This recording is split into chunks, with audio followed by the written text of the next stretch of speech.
দেখা গেল দুই দলের খেলা দিয়ে শুরু হলো। এবছর কলকাতা লিগ নিয়ে তুমি কতটা আশাবাদী? যদিও এখনো পর্যন্ত গত বছরের যে চ্যাম্পিয়ন হয়েছে ঘোষণা করা হয়নি, এবছরের লিগটা নিয়ে তোমার কি মতামত? না, ভালো লাগলো এসে। সত্যি কথা বলতে আমার মনে হয় এটা প্রথম এত জাঁকজমক বড় করে হচ্ছে।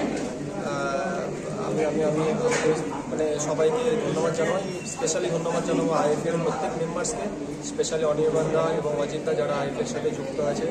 আমি চাই, যেহেতু আমি বাঙালি, আমি চাই সবসময় কলকাতা লিগ যাতে একটা উচ্চতায়, একটা ভালো উচ্চতায় যাক। এবং আমার পক্ষ থেকে প্রত্যেক যারা পার্টিসিপেট করছে সবাইকে শুভেচ্ছা, আমার পক্ষ থেকে অনেক অনেক শুভেচ্ছা। যাতে তারা ফেয়ার খেলে বা প্রপার খেলে তারা যাতে একটা ভালো জায়গায় যেতে পারে, এটা আমার পক্ষ থেকে অনেক অনেক শুভেচ্ছা প্রত্যেক টিমের জন্য।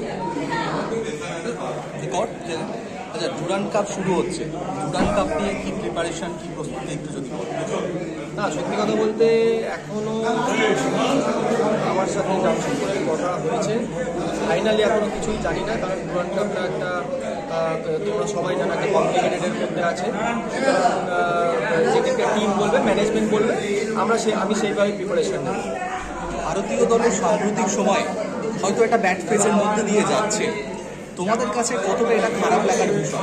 একটা সময় তো তোমরা আমি দুদিনের কথা বলবো, যেরকম আমাদের সময় যখন আমি ছিলাম, প্রীতম, সুভাষিস, আমি মনে করি না যে কোনো বাঙালি ফুটবল, আমি মনে করি বাঙালি ফুটবল ভারতের মক্কা। সুতরাং আমাদের বাঙালি ছেলেদেরকে 100% ন্যাশনাল টিমের সুযোগ দেওয়া উচিত। এবং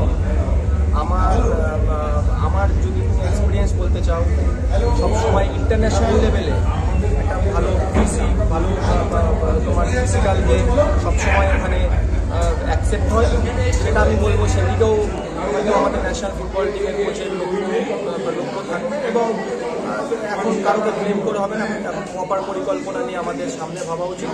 এবং আমি অবশ্যই বলবো আমাদের খারাপ লাগবে, বাঙালি ছেলেরা না থাকলে খুব ডিফিকাল্ট। কারণ আগে যখন আমি দেখেছি ম্যাক্সিমাম ছেলে তুমি বাঙালি, মানে ওয়েস্টবেঙ্গল থেকে, পাঞ্জাব থেকে, কেরালা থেকে এবং গোয়া থেকে বিলং করতো।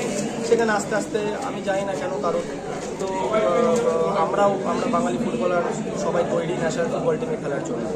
ধন্যবাদ।